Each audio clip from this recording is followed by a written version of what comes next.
తాకట్టులో ఉన్న మీ బంగారాన్ని విడిపించి ఆ రోజు ఆన్లైన్ రేటుకి మేము కొంటాం. Bhavani gold company. నమస్కారం, వెల్కమ్ టు సుమన్ టీవీ. నేను గీతాంజలి. నమో భావనారాయణాయ నమః. ప్రస్తుతం నేను సుప్రసిద్ధ విష్ణు క్షేత్రమైనటువంటి ఆంధ్రప్రదేశ్ కాకినాడ సర్పవరంలో ఉన్నటువంటి శ్రీ రాజ్యలక్ష్మీదేవి సమేత భావనారాయణ స్వామి వారి సన్నిధిలో ఉన్నానండి. 5000 సంవత్సరాల చరిత్ర కలిగినటువంటి ఆలయం ఇది. ఎంతో విశిష్టత ఉంది. ఈ ఆలయ ప్రాశస్త్యం గురించి, అలాగే స్వామివారి మహత్యం గురించి తెలుసుకుందాం. ప్రస్తుతం మనతో పాటు ఉన్నారు అర్చకులు రామకిరణ్ గురువు గారు. వారితో మాట్లాడదాం. గురుగారు నమస్కారం అండి. జై శ్రీ భావనారాయణ జై శ్రీ భావనారాయణ స్వామిని నమః. చెప్పండి. చాలా సంతోషం మిమ్మల్ని కలవటం. ఈ ప్రాంతానికి రావటమే ఒక అదృష్టంగా భావిస్తున్నాము. అయితే సర్పవరంలో ఉన్నటువంటి సుప్రసిద్ధ విష్ణు క్షేత్రమైన ఈ క్షేత్రం మహత్యం గురించి, అలాగే శ్రీ రాజ్యలక్ష్మీదేవి సమేత భావనారాయణ స్వామి వారి విశిష్టతను తెలియచేయండి. తప్పకుండా. మీ ఎన్నో జన్మల పూర్వజన్మ సుకృతం కలిగి ఉంది కాబట్టి ఈ క్షేత్రంలోకి మీరు రాగలిగారు. ఇవాళ భగవత్ అనుగ్రహం కలిగితే గాని మనం ఏ క్షేత్రానికైనా దర్శించడం జరగదు. అందువల్ల ఆ భావనారాయణ స్వామి అనుగ్రహంతో వివరంగా మీకు అన్ని కూడా తెలియపరుస్తాం. తప్పకుండా గురుగారు.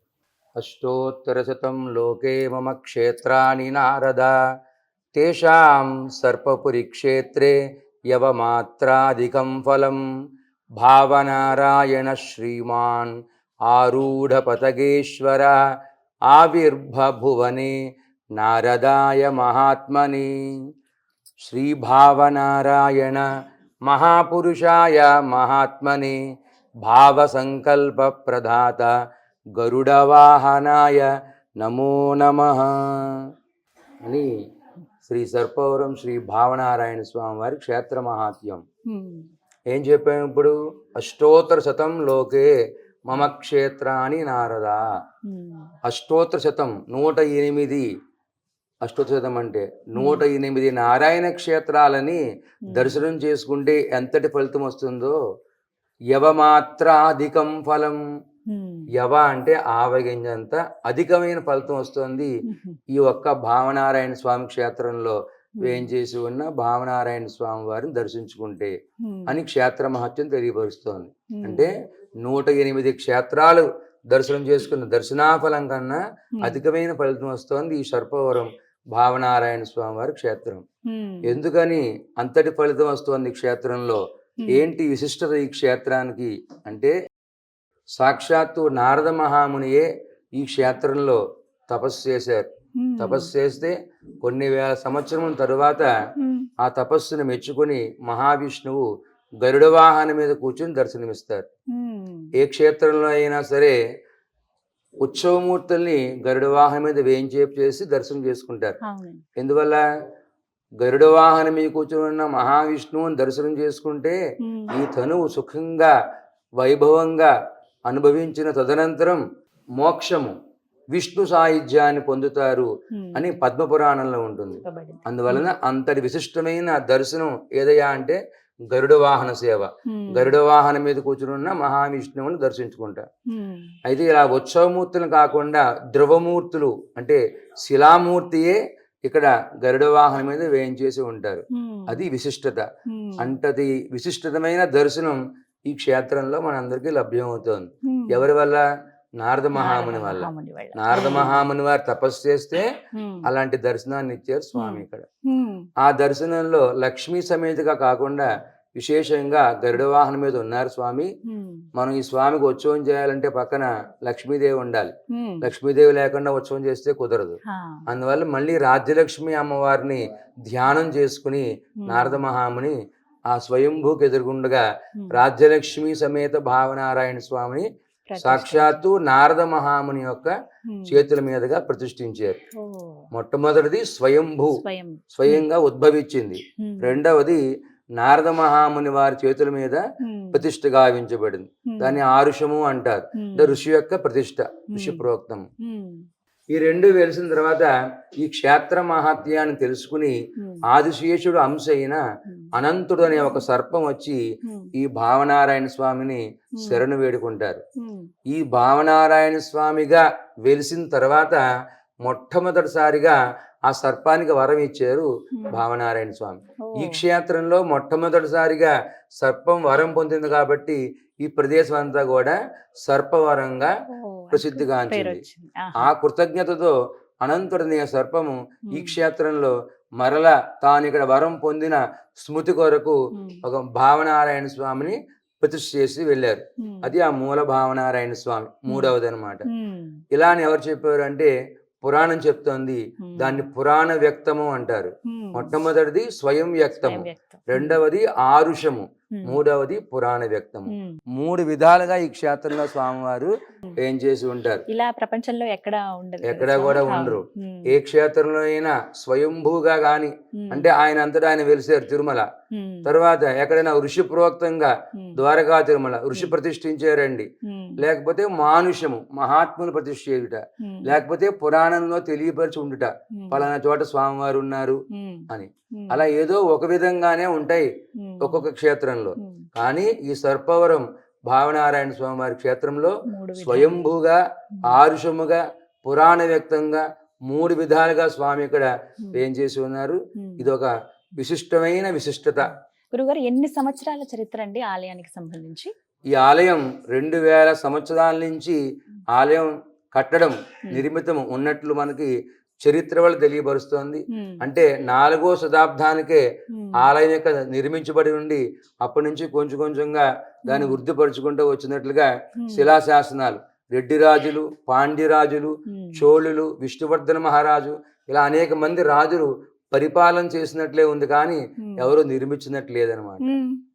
అందువల్ల నిర్మించడం దేవతలు ప్రారంభిస్తే అనేక మంది రాజులు దాన్ని అభివృద్ధి పరుచుకుంటూ నిర్మాణాలు గావించుకుంటూ ఇప్పటికి మనకి ఇలా వచ్చిందని చెప్పేసి చివరిగా పిఠాపురం మహారాజు వారు దీన్ని పరిపాలించి ఇప్పుడున్న దీని ఆస్తిపాస్తులన్నీ కూడా ఆ పిఠాపురం రాజావారు సమకూర్చి స్వామికి వైభవంగా కైంకర్యాలన్నీ కూడా చేసుకున్నారు. అయితే మళ్ళీ క్షేత్ర మహత్యంలో వద్దాం. ఇక్కడ నారద మహాముని వారు తపస్సు చేశారండి. తపస్సు చేస్తే స్వామి వెలిసారని చెప్పాం.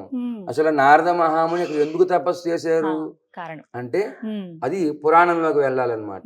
పురాణంలో ఒకానొక సమయంలో మనందరికీ కూడా జీవులందరికీ కూడా ఎంతటి వారికైనా కూడా కించిత్ కూడా గర్వం ఉండకూడదు. ఈ జగత్తులో ఏ జీవరాశికి కూడా కొంచెం కూడా నాకు ఉంది, నేను చేయగలను, నేను అనే గర్వాన్ని ఉండకూడదు అనే తెలియచెప్పే ప్రక్రియలో ఈ క్షేత్రం ఏర్పడింది. శ్రీమన్నారాయణుడు సంకల్పిస్తాడనమాట మనందరికీ ఒక మెసేజ్ ఇవ్వడం కోసం, గర్వం ఉండకూడదు అని చెప్పి. అందులో నారద మహాముని ప్రధాన పాత్రగా పాడుకుంటారు శ్రీమన్నారాయణ. ఎలా అంటే ఆ క్షేత్ర మహత్యం. ఒకనాడు సత్యలోకంలో అంటే బ్రహ్మలోకంలో ఒక సభ జరుగుతుంది.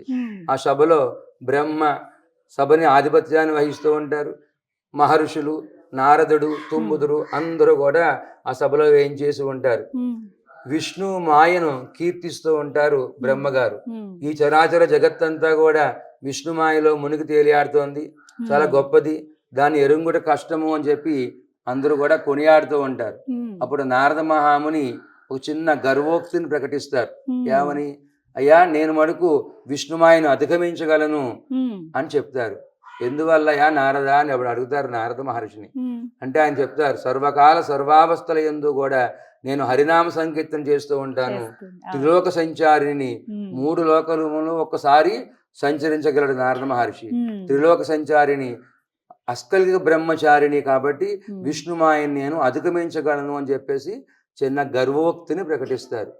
అప్పుడు ఆ బ్రహ్మగారు చెప్తారు, నారద ఇది గర్వం, దీనికి భంగం ఏర్పడుతుంది నీకు, విష్ణుమాయను చూద్దుగానని చెప్పేసి త్వరలో దాన్ని చూసుకుంది కానని చెప్తారు. అయితే చిన్న విషయం చెప్తారు బ్రహ్మగారు. నా అంతటి వాడే అంటే బ్రహ్మగారు అంతటి వాడే ఈ విష్ణుమాయ అని తెలుసుకోలేక భంగపడ్డాను, నువ్వు కూడా దీనికి ప్రాయశ్చిత్తం అనుభవించాల్సి వస్తుందని చెప్పేసి చెప్తారు. ఎంతటి వారైనా గర్వపడితే ప్రాయశ్చిత్తం తప్పకుండా చేసుకోవాల్సి వస్తుంది. అలా ఆ ప్రక్రియలో అక్కడ సభ అయిపోతుంది బ్రహ్మలోకంలో. అయితే నారద మహాముని ఏం చెప్పారు, త్రిలోక సంచారిని, 3 లోకంలో ఒకసారి సంచరించగలను, సర్వకాల సర్వావస్థలయందు హరినామ సంకీర్తన చేయగలను, బ్రహ్మచారిణి అన్నారు. అయితే ఆ 3 కూడా అధిగమించాలి ఆయన. ఆ ప్రక్రియలో త్రిలోక సంచారి భూలోకంలోకి వస్తారు, వచ్చి సంచరిస్తూ ఉంటారు. సంచరిస్తే సంధ్యా సమయం అవగానే ఏ లోకానికి ఆ లోక విధానాన్ని పాటించాలి. సంధ్యావందనం చేద్దామని నారద మహాముని పరికించి చూస్తే ఒక కొలను కనబడుతుంది. కుండం. అందమైన సరోవరం, చక్కగా లతలు పుష్పాలు హంసలతో పళ్ళ తీగలతో కనపడేప్పటికీ అది విష్ణు మాయ వల్ల ఏర్పడిన కొలదని తెలియక ఆ నారద మహాముని తుమ్మురాది కూడా నది ఒడ్డున పెట్టి దిగి స్నానం చేస్తారు. దిగి స్నానం చేయగానే ఆ నారద మహామునికి ఆ నారద జ్ఞానము నారద రూపము కూడా మాయమైపోయి ఒక అజ్ఞానంతో స్త్రీ రూపాన్ని పొందుతారు. అలా అవుతుంది. అప్పుడు ఆ అజ్ఞానంతో ఆ స్త్రీ సుధతి అనే స్త్రీ రూపంతో ఆయన ఆ కొలం చుట్టూ తిరుగుతూ ఉంటారు అరణ్యంలో అజ్ఞానంతో. ఇది విష్ణువు యొక్క మాయ వల్ల జరుగుతుందన్నమాట. తెలుసుకోలేకపోయారు. అయితే ఆ అరణ్యాన్ని ఆనుకుని ఒక రాజ్యం ఉంది. ఇప్పుడు పిఠాపురం అంటున్నాం. చరిత్రలో కొంత దూరం వెనక్కి వెళ్తే దాన్ని పీఠికాపురం అనేవారు. ఇంకా కొంచెం వెనక్కి వెళ్ళి చూస్తే అది ఒక స్వీయ రాజ్యం అన్నమాట. ఎవరికి కప్పం చెల్లించక లేకుండా సొంతంగా పరిపాలించుకునే ఒక రాజ్యం. సముద్రం అరణ్యం ఆనుకుని ఒక రాజ్యం అన్నమాట. ఆ రాజ్యం పరిపాలించే మహారాజు అంటే మీకు అర్థం అవడం కోసం పిఠాపురం అని చెప్తున్నాను. ఆ పీఠికాపురం మహారాజు ఈ అరణ్యానికి వేటకు వస్తారు. వేటకు వచ్చి అరణ్యంలో స్త్రీని చూస్తారు. అరణ్యంలో స్త్రీ ఉండడం సురక్షితం కాదు, ఈ స్త్రీని తీసుకెళ్లి రాజ్యానికి తెలియపరచండి, ఎవరు స్త్రీయో వాళ్ళు తీసుకువెళ్తారని చెప్పి ధర్మబద్ధంగా వారి దగ్గరికి వెళ్ళి ప్రశ్నలు వేస్తారు. కుశల ప్రశ్నలు వేస్తే ఆ స్త్రీ అజ్ఞానంతో తన పేరు ఒకటే చెప్పగలుగుతుంది తప్ప మిగిలిన వివరాలు కూడా చెప్పలేకపోతారు. అప్పుడు ఆ మహారాజు ఆ స్త్రీని వాళ్ళ రాజ్యానికి తీసుకెళ్లి చిత్రపటం గీయించి అందరికీ తెలియపరుస్తారు. అందరూ వచ్చి చూసి వెళ్తారు తప్ప ఈవిడ మా తాలూకు స్త్రీని ఎవరు తీసుకెళ్లరు. ఎందువల్ల నారద స్త్రీ కదా, ఎవరికి సంబంధించింది కాదు లోకంలో. అలా అయినప్పటికీ ఆ రాజుకి విష్ణు మాయ వలన ఒక సంకల్పం పుడుతుంది, ఈ స్త్రీని మనం వివాహం చేసుకుంటే ఎలా ఉంటుంది అని. అప్పుడు వెంటనే ఆ స్త్రీ సమ్మతిస్తుంది. ఆ పిఠాపురం రాజావారు ఆ స్త్రీని వివాహం చేసుకుంటారు. వివాహం చేసుకుంటే విష్ణు మాయ వలన ఆ నారద స్త్రీకి 60 మంది సంతానం కలుగుతారు. ఆ 60 మందే మన తెలుగు సంవత్సరాల పేర్లు. ప్రభవ, విభవ, ఈశ్వర, బహుధాన్య, ఈ 60 తెలుగు సంవత్సరాల పేర్లు కూడా నారద స్త్రీ యొక్క సంతతి అనమాట అండి. అయితే ఇక్కడ విష్ణు మాయ అని తెలియలేకపోయింది, సరస్సును గుర్తించలేకపోయింది, సంసారంలో పడిపోయింది. ఇప్పుడు నా నామ సంకీర్తన మంచి సుఖభోగ్యాలు రాజుగారి పక్కన ఉంటే అన్ని సకల సౌఖ్యాలు ఉంటాయి. మనకు కూడా సకల సౌఖ్యాలు ఉంటే భగవన్నామ స్మరణ మర్చిపోతాం. కష్టం ఉన్నప్పుడే కష్టం కలిగినప్పుడే మనకు. అందుకే ద్రౌపదీదేవి ఎప్పుడు నాకు కష్టం కలిగాలి, ఎప్పుడు స్వామిని జ్ఞాపకం ఉంచుకుంటానని పురాణంలో. సరే ఇక్కడ కూడా నారద స్త్రీ సర్వ సుఖాల్లో రాజ్య భోగాల్లో చక్కగా పుత్రులు భర్త రాజ్యంతో విశేషంగా ఆనందంలో ఉంటుంది. విష్ణు స్మరణ మడుకు మర్చిపోయారు, మానేస్తే అప్పుడు మహావిష్ణు సంకల్పం ఏం చేస్తారంటే, ఓహో ఈయన సర్వభోగ్యాల్లో ఉన్నాడు, స్మరణ మర్చిపోయారు, కొంచెం కష్టం కలిగిద్దాం. కష్టం కలిగిస్తే అయ్యో భగవంతుడా అని అంటాడేమో. మనందరికీ కూడా కష్టం వచ్చిందంటే అది ఏ భౌతిక దేహం వల్ల కాదు. పలానా వాడు నన్ను తిట్టాడండి, నన్ను ఏదో చేసాడండి, మనకు బాధ వచ్చింది అనుకుంటాం. వాడు జస్ట్ ఉపమానం అంతే. అలా భగవంతుడే మనం చేయిస్తాడు. ఎందుకంటే మన ఖాతాలో పుణ్యం తక్కువైంది, స్వామి స్మరణ మర్చిపోయాం. అలా కష్టం కలగగానే వెంటనే నారాయణ గోవింద కృష్ణ అని ఒకసారి స్మరణ చేస్తే ఈ కష్టం మాయమైపోతుంది. కానీ అలా చెయ్యం. ఇది ఎలా వచ్చిందో దాన్ని రిమూవ్ చేసుకోవడానికి ప్రయత్నం చేస్తూ ఉంటాం. ఎవరి వల్ల వచ్చిందో వాడిని తిట్టడం, వాడితో ఎవరికో చెప్పించడం చేస్తాం. అలా కాకుండా ఇక్కడ నారద స్త్రీకి చిన్న కష్టాన్ని కలగజేస్తారు మహావిష్ణువు. ఎలా అంటే పరస్కందం మహారాజు యుద్ధం ప్రకటిస్తారు. ఈ రాజు యుద్ధానికి వెళ్తారు, యుద్ధంలో ఓడిపోయి చనిపోతారు. అయితే ఈ 60 మంది పుత్రులు కూడా తండ్రి తరపున యుద్ధానికి వెళ్తారు, వాళ్ళు కూడా ఓడిపోయి చనిపోతారు. భర్త చనిపోయినప్పుడు కానీ పిల్లలు చనిపోయినప్పుడు కానీ భగవంతుడు స్మరించకుండా అక్కడ భర్త కోసం ఇక్కడ పిల్లల కోసం ఈ రెండు పోయాక రాజ్యం కూడా కోల్పోయింది నారద స్త్రీ. అప్పుడు కూడా ఆ రాజ్యం కోసం దుఃఖించింది తప్ప భగవన్ నామ స్మరణ భగవంతుడా అని అంటే సరిపోను అనలేదు. అనకపోతే మహావిష్ణువు ఏం చేస్తారంటే మరి కాస్త బాధను పెంచుదాం కొంచెం, అప్పుడైనా భగవంతుడా అంటాడేమో అని చెప్పి చిన్న బాధను పెంచుతారు. ఏమిటి ఆ బాధ అంటే అన్ని బాధల కన్నా అతీతమైన బాధ ఏంటంటే క్షుద్బాధ. దేనికైనా ఎవరైనా తట్టుకుంటారు తప్ప క్షుద్బాధని ఎవరు తట్టుకోలేకపోతారు. అందువల్ల ఆ క్షుద్బాధని తట్టుకోలేక మొట్టమొదటి ఏం చేసింది, భర్త పోతే భర్త కోసం దుఃఖించింది, తర్వాత పుత్రుల కోసం దుఃఖించింది, తర్వాత రాజ్యం పోయింది ఈ ముగ్గురు కోసం దుఃఖించింది. ఈ క్షుద్బాధ కలిగేప్పటికీ వీళ్ళందరి కోసం తర్వాత దుఃఖిద్దాం, ముందు ఎక్కడైనా ఒక పండు ఉంటే కోసుకుని ఆ ఫలాన్ని భక్షించి అప్పుడు దుఃఖిద్దాం వాళ్ళ కోసం అని ప్రయత్నం చేసి అలా ముందుకు సాగుతుంది. కొంచెం దూరం వచ్చేప్పటికి ఒక పెద్ద చెట్టు కనపడుతుంది. ఆ చెట్టుకి ఆకులు అవి ఏమీ లేకుండా ఒకే ఒక ఫలం ఉంటుంది. అప్పుడు మన చూడగానే విచిత్రంగా ఉంది, భగవంతుడి సృష్టి ఎంత గొప్పదో, అంత పెద్ద చెట్టు ఇంత పండు ఉంది అని మనం స్మరించాలి. అలా నారద కూడా భగవత్ సంకల్పం అంటాడేమో అని పెరుమాళ్ళు అలా చూపించారు ఎదురుగుండగా. అది అలా అనకుండా ఆ పండుగని కోసుకుందామని ప్రయత్నం చేస్తుంది.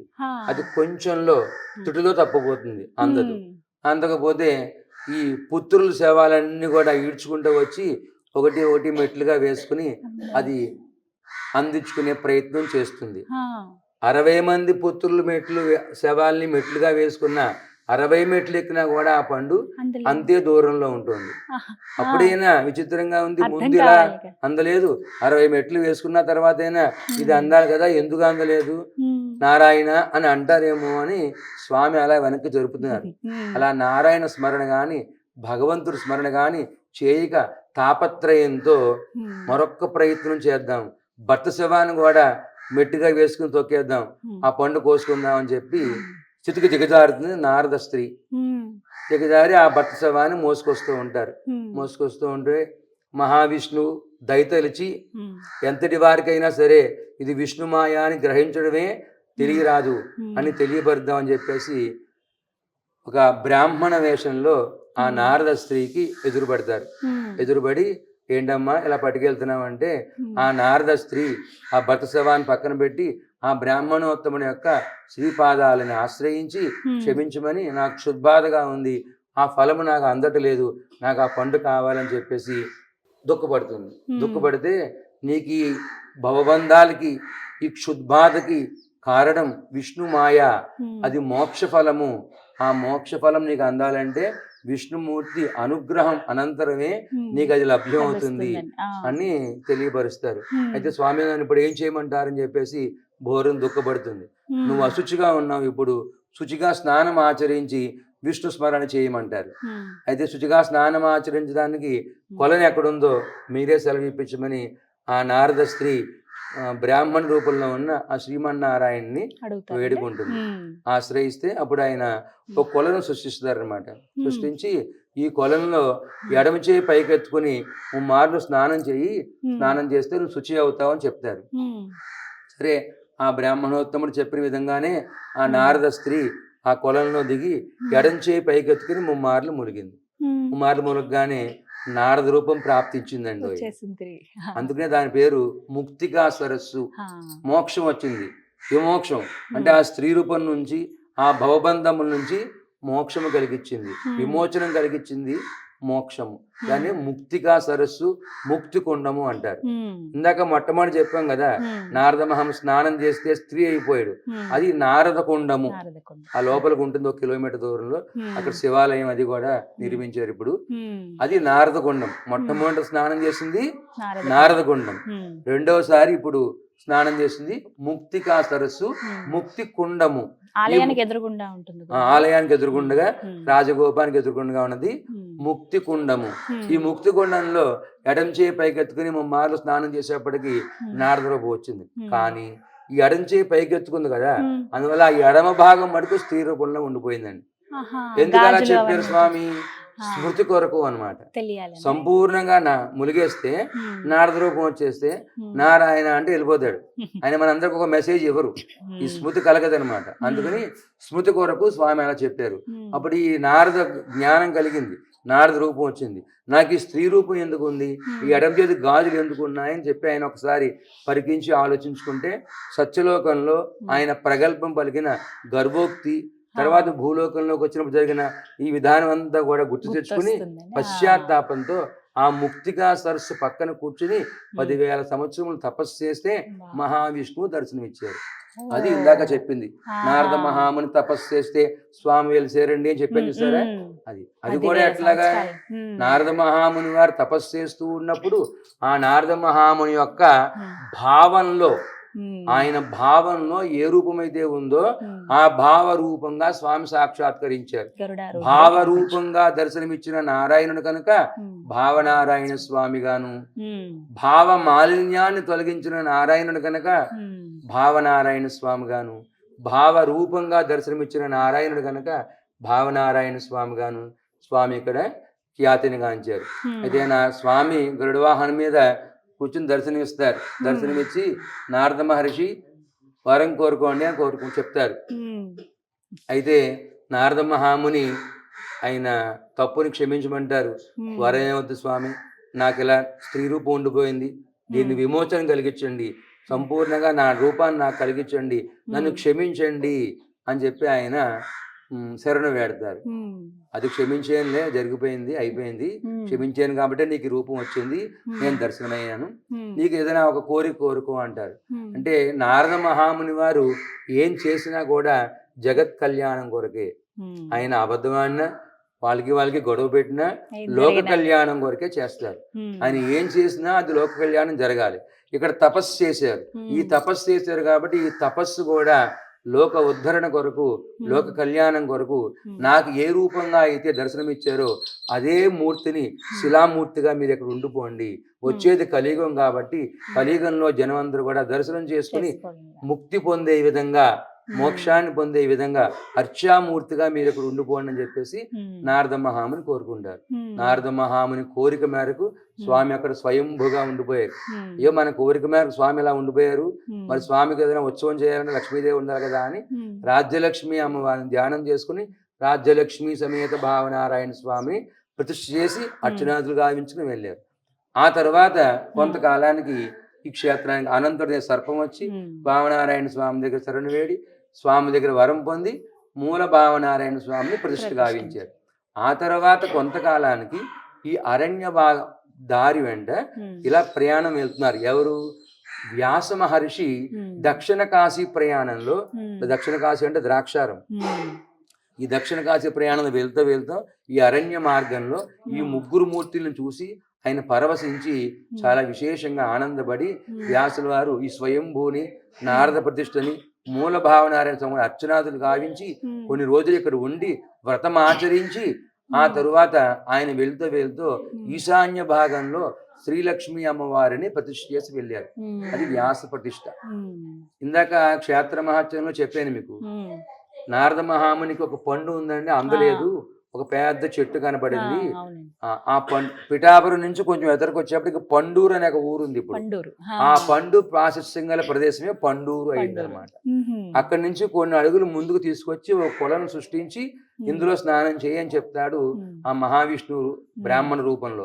అదే మన ముక్తిగా సరస్సు. ఆ పక్కన కూర్చుని తపస్సు చేస్తే వెలిసిందే ఈ సర్పవరం భావనారాయణ స్వామి వారి క్షేత్రం. ఇలా అది ఇందాకది. ఇలా వ్యాస మహర్షి శ్రీలక్ష్మి అమ్మవారిని ప్రతిష్ఠ చేసి వెళ్ళిన తర్వాత కొంతకాలానికి దేవతలు వచ్చి ఈ మూర్తులందరికీ కూడా ఒక చిన్న ఆలయాన్ని ఏర్పాటు చేస్తే తర్వాత భగవద్ రామానుజుల వారిని, ఆళ్వారిని, మనవాళ్ళ మహాముని ప్రతిష్ఠ చేసి అనేక మంది రాజులు 2000 సంవత్సరం నుండి ఆలయాన్ని పరిపాలన చేస్తూ స్వామికి వైభవంగా కైంకర్యాలు చేస్తూ రెడ్డి రాజులు 1000 గోవులను ఇచ్చినట్లుగా, ఆ పూర్వం గో సంపదే సంపద, ధనము బ్యాంకులు లేవు, అలా 1000 గోవుల్ని కూడా స్వామికి సంరక్షణ చేస్తూ వైభవంగా భక్తులందరికీ ప్రసాదాలు వితరణ చేస్తూ స్వామికి దివ్యమైన కైంకర్యాలు చేస్తూ 2000 సంవత్సరాల నుండి పరిపాలన కొనసాగుతూ చివరికి మళ్ళీ క్షేత్ర మహత్యంలో ఉన్న పిఠాపురం మహారాజుకే దీనికి లింక్ అయింది. ఆ రాజువారు పరిపాలన చేసి చివరిగా ఒక 500 ఎకరాలు ఇచ్చి స్వామికి వైభవంగా చేశారు. ఇలా మహావిష్ణువు దర్శనమిచ్చింది ఎప్పుడంటే మాఘమాసంలో భానువారం నాడు. అంటే భానువారం అంటే ఆదివారం. మాఘమాసంలో ఆదివారం నాడు ఉద్భవించారు స్వామి. కాబట్టి ఈ క్షేత్రానికి ప్రతి ఆదివారము కూడా ప్రీతైన రోజు. క్షేత్ర మహాత్మ్యం రోజు ఆదివారం నాడు దర్శనం చేసుకుంటే స్వామి ఆనందంగా మనకి వరాలన్నీ ఇస్తారని క్షేత్ర మహాత్మ్యం. అయితే మాఘమాసంలో ఆదివారం నాడు దర్శనం చేసుకుంటే పరిపూర్ణ ఆరోగ్యం కలిగిస్తారు. ఆరోగ్య ప్రదాత భావనారాయణ స్వామి అని ఈ క్షేత్ర మహాత్మ్యం తెలియపరుస్తుంది. మాఘమాసంలో ఆదివారం నాడు పిలిచారు కాబట్టి జనమందరూ కూడా మాఘమాసంలో ఆదివారం నాడు అరుణోదయ సమయంలో మొట్టమొదట నారదగుండంలో స్నానమాచరించి తర్వాత ముక్తిగుండంలో స్నానమాచరించి ఈ ముగ్గురుగా వేయించేసి ఉన్న ఈ 3 భావనారాయణ స్వాముల్ని దర్శనం చేసుకుంటే 108 నారాయణ క్షేత్రాలని దర్శనం చేసుకుని దర్శనాఫలం కన్నా అధికమైన ఫలితాన్ని ప్రాప్తింపజేస్తుంది ఈ క్షేత్రం అని ఈ క్షేత్ర మహాత్యం. మాఘమాసంతో పాటుగా ఇంకా విశేషమైన రోజులు పర్వదినాలు ఏమిటండి ఆలయానికి ఈ సంబంధించి? ఆలయం వైష్ణవ సాంప్రదాయంలో ఉంటుంది. ఆళ్వాళ్ళ తిరునక్షత్రాలు, కృష్ణాష్టమి, స్వామి యొక్క పుట్టినరోజు 10 రోజులు చొప్పున విశేషంగా జరుగుతూ ఉంటాయి. అలాగే వైకుంఠ ఏకాదశి నాటికి స్వామికి విశేషంగా ఉంటుంది. వైశాఖ శుద్ధ ఏకాదశికి స్వామివారికి వార్షిక కళ్యాణ మహోత్సవం, మొదటి కళ్యాణం, రెండో కళ్యాణం గోదా కళ్యాణం, ఇది కూడా విశేషంగా జరుగుతుంది ధనుర్మాసంలో. ధనుర్మాసం 4 రోజులు కూడా ఈ ఆలయంలో దీక్షగా అమ్మవారు గోదా అమ్మవారు భావనారాయణ స్వామి సన్నిధిలో, మనవాళ్ళ మహాముని సన్నిధిలో, గోదాదేవి సన్నిధిలో కూడా గోష్ఠిగా తిరుప్పావే పారాయణ జరుగుతుంది. ఏ క్షేత్రంలో అయినా ఒక సన్నిధిలో మాత్రమే తిరుప్పావే పఠనం ఉంటుంది. కానీ ఈ క్షేత్రంలో 3 సన్నిధుల్లో సుమారు 1.5 గంటల పాటు 3 సార్లు తిరుప్పావే పఠనం ఉంటుంది. నిత్యము కూడా స్వామికి తిరుప్పావే పఠనం ఉంటుంది ఈ క్షేత్రంలో. వైశాఖ శుద్ధ ఏకాదశికి కళ్యాణం సప్తాహ్నికంగా వైఖానస ఆగమోక్త ప్రకారంగా స్వామివారికి కళ్యాణం విశేషంగా జరుగుతుంది. వైఖానస ఆగమ ప్రకారం ఈ స్వామివారికి ఇక్కడ అర్చనాదులు గావిస్తారు. వైఖానస ఆగమ పండితుల చేత ఇక్కడ జరుగుతుంది కళ్యాణం. చివరి రోజు స్వామివారికి శ్రీపుష్పయాగం 1000 మంది దంపతులకి దంపతాంబూలం ఇస్తారు భావనారాయణ స్వామివారు. అలాగే స్వామివారిని చక్ర స్నానానికి విశేషంగా సముద్రానికి తీసుకెళ్తారు. ఆ పక్కపక్కన కోనేరులో చేయిస్తారు అన్ని క్షేత్రాల్లో. మన ఈ సర్పవరం భావనారాయణ స్వామి క్షేత్రంలో సముద్రానికి తీసుకెళ్లి సముద్రం దగ్గర అందరికీ కూడా చక్ర పెరుమాళ్ళని శిరస్సును ఉంచి స్నానం చేయిస్తారు. చక్ర తీర్థంలో స్నానం చేస్తే మనకి శరీర రోగాలన్నీ కూడా నిర్మూలనై పరిపూర్ణ ఆరోగ్యం కలుగుతుందని చెప్పేసి మనకి శాస్త్రం తెలియపరుస్తోంది. ఇలా వైభవంగా 7 రోజులు సప్తాహనికంగా కళ్యాణ మహోత్సవాలు వైశాఖ మాసంలో, మాఘమాసంలో తిరునాళ్ళు ఉత్సవం, పుట్టినరోజు వేడుకలు జరుగుతాయి. అలాగే వైష్ణవ తిరునక్షత్రాలన్నీ కూడా విశేషంగా జరుగుతాయి. వైకుంఠ ఏకాదశి ఇలా ఈ క్షేత్రంలో వివాహం కానివా పిల్లలు ఏం చేయాలి అంటే 11 వారాలు ఆదివారాలు ఈ భావనారాయణ స్వామి క్షేత్రంలో స్వయంభూగా వెలిసిన స్వామి దగ్గరికి వచ్చి పటికి బెల్లం, పాలు, తెల్లని పుష్పాలు, తెల్లని సుగంధ పుష్పాలను సమర్పించుకుని నమస్కారం చేసుకుంటే 11 వారాల పాటు ఖచ్చితంగా వారికి వివాహం, మంచి వివాహం జరుగుతుందని అనేక మంది భక్తుల విశ్వాసం జరుగుతూ ఉంటాయి. ఆరోగ్యం కావాలన్నా, సంతానం కావాలన్నా కూడా గోధుమలు, పటికి బెల్లాన్ని స్వామివారికి సమర్పించుకుంటే విరివిగా మన స్థాయిని బట్టిగా మనం సమర్పించుకుంటే, స్వామికి గోధుమ అంటే ఇష్టం. అందువల్ల ఆ గోధుమ నూకతో రవ్వ లడ్డూలు చేసి స్వామికి నివేదన చేస్తూ ఉంటారు. వాటిని ఇక్కడ అందరికి భక్తులకి అమ్మకం కూడా చేస్తారు. గోధుమ రవ్వ ఇష్టం స్వామికి. అందువల్ల గోధుమ పటికి బెల్లాలతో స్వామిని విశేషంగా దర్శించుకుంటే ఆరోగ్యం బాగుంటుంది. అనారోగ్యాలన్నీ కూడా తొలగిపోయి పరిపూర్ణ ఆరోగ్యం కలుగుతుంది. ఈ భావనారాయణ స్వామి క్షేత్రాన్ని దర్శనం చేసుకుంటే, ఈ క్షేత్రంలో కాలు పెట్టాలంటేనే స్వామివారి అనుగ్రహం కలిగి ఉండాలి. ఆలయ వేళలు ఏమిటి గురుగారు? ఉదయం 6 గంటల నుంచి 12 గంటల వరకు ఆలయం తీసే ఉంటుంది, దర్శనాలు ఉంటాయి. సాయంత్రం 4:30 నుంచి 8 గంటల వరకు జరుగుతుంది. రాత్రి స్వామివారికి పవళింపు సేవ, ఏకాంత సేవ కూడా జరుగుతుంది ప్రతి నిత్యము కూడా. పౌర్ణమి రోజు, అమావాస్య, ఏకాదశి తప్ప మిగిలిన రోజుల్లో స్వామికి ఏకాంత సేవ విశేషంగా జరుగుతుంది. అఖండ దీపారాధన ఉంటుంది ఈ క్షేత్రంలో. ఇవన్నీ కూడా మన దేవస్థానం వారు, ఆలయ కమిటీ వీళ్ళందరూ కూడా కృషి చేసి వైభవంగా ఇంకా వైభవాన్ని తీసుకెళ్ళడానికి ప్రయత్నం చేస్తున్నారు.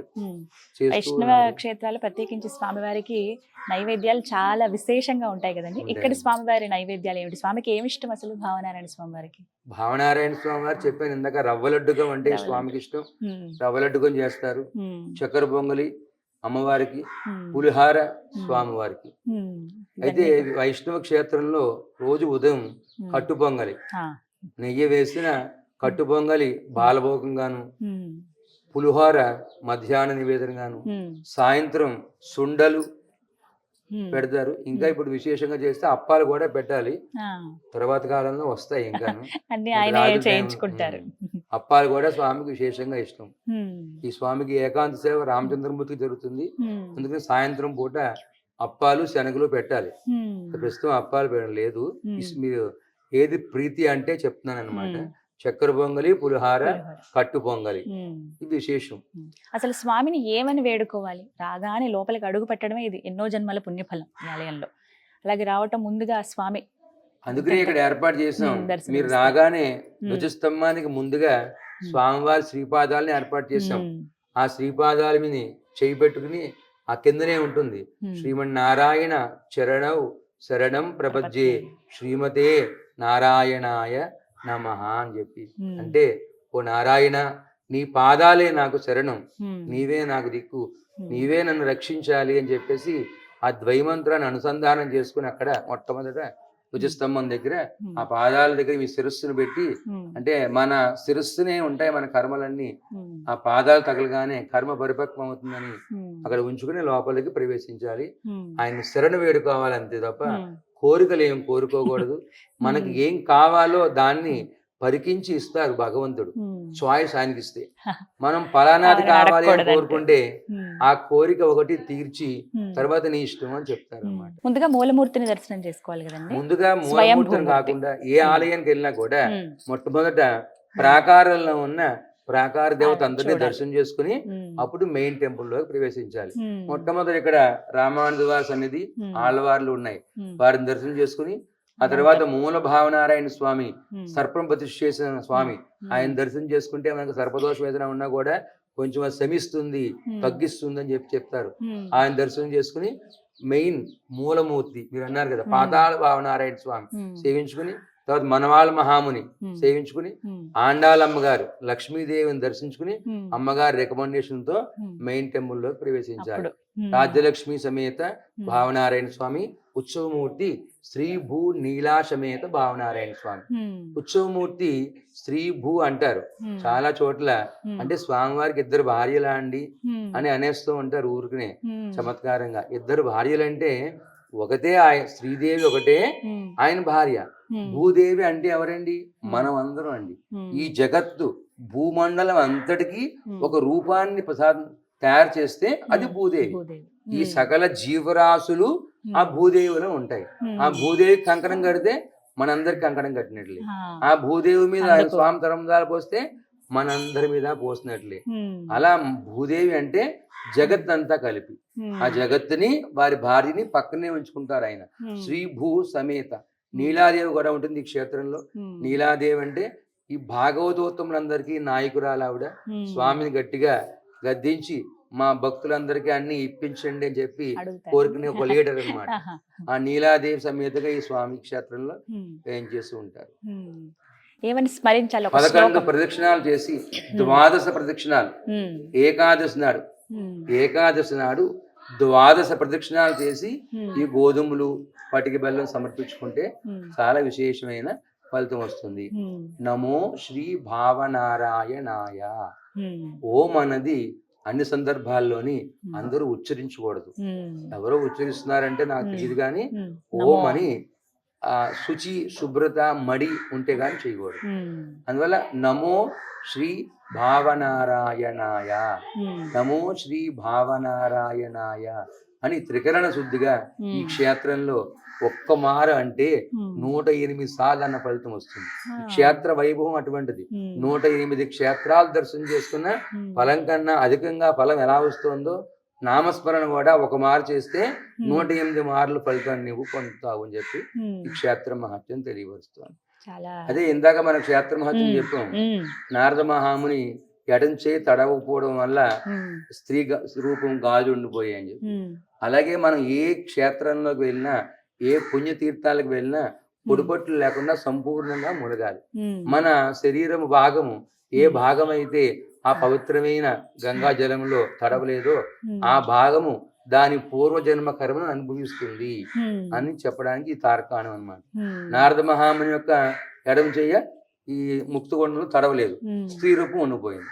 మనం ఇప్పుడు ఎక్కడైనా స్నానం చేస్తే మనం వేళ్ళు తడవకుండా పొడిపొట్లుగా పోసుకుని వచ్చేస్తే ఈ వేళ్ళ భాగము ఆ పాదాల భాగము దాని కర్మను అనుభవిస్తాయి అందుకే అని పూర్తిగా చెప్తారు. తడవాలి అని పూర్తిగా అంటారు. తడవాలి సంపూర్ణంగా, కాళ్ళు కడిగినా స్నానం చేసినా పరిపూర్ణంగా జలంలో శిరస్సు నుంచి పాదాల వరకు మునిగి సంపూర్ణంగా స్నానం ఆచరించాలి అని మన పెద్దలు చెప్పేవారు. దానికి ఇక్కడ రుజువు జరిగింది అన్నమాట. నిదర్శనం.